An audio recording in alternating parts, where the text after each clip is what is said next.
Sur le chemin qui, des abîmes de la séduction et de la possession, mène à la liberté, le croyant s'aperçoit qu'il doit combattre de façon constante contre toute la puissance des ténèbres.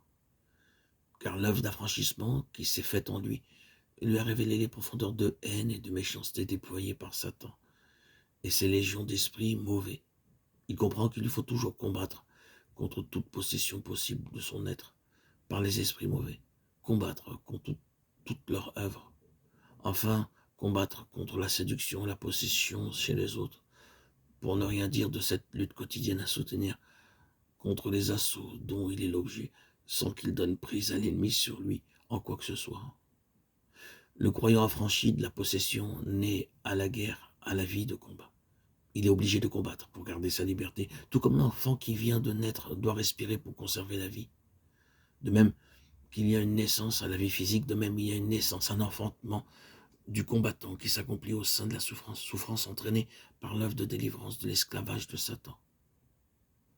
Par cette lutte offensive qu'il doit poursuivre contre l'ennemi, le croyant s'initie toujours mieux à l'activité systématique des forces de Satan, grâce au discernement qu'il a acquis en matière de possession et séduction. Il peut discerner leurs symptômes chez les autres. Ils se sont alors moralement obligés à prier pour eux et à travailler à leur délivrance. Deux principes gouvernent généralement les batailles, l'offensive et la défensive.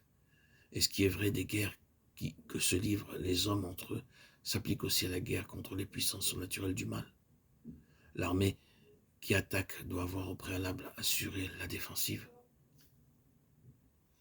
Le croyant a appris à connaître ses points faibles, ses côtés vulnérables. Il connaît les attaques de l'ennemi sur ses points mal défendus. Il y veille donc très particulièrement.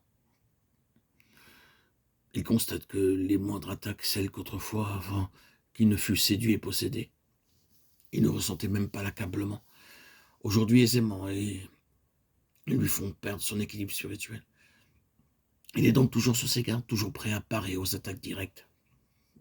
Indirectes, celles-ci se produisent par l'intermédiaire des autres et sont souvent les plus violentes. De plus, il a les yeux ouverts sur l'ennemi. Dieu se voit dans ses œuvres. Jean 14, 10, 11. Et les puissances des ténèbres se voient dans leur activité. Celles-ci auront aussi bien que l'activité divine est invisible au regard naturel, mais ses effets sont visibles pour ceux qui connaissent les signes distinctifs des deux activités.